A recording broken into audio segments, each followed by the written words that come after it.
Сәлем достар, сіздермен бірге бұл мен Арсен Мырзағұл арнасы.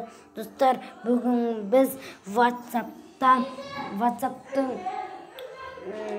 чатты басатын және қалай ақ және қараға ауыстыру керектігін көрсетеміз. Достар, бірінші біз WhatsApp'қа кіреміз.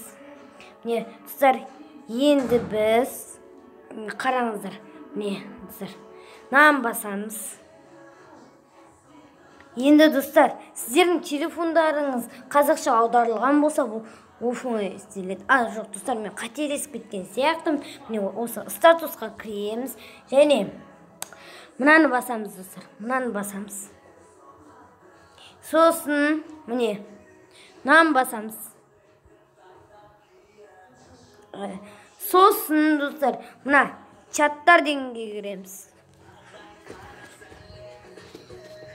Міне, сосын достар, міне тақырып дегенге кіреміз. Сосын достар, міне менікі қараңғы, енді мен жарық қылу үшін осыны басам. Міне, сосын әрине өздеріңіз білетіндей окейді басамыз.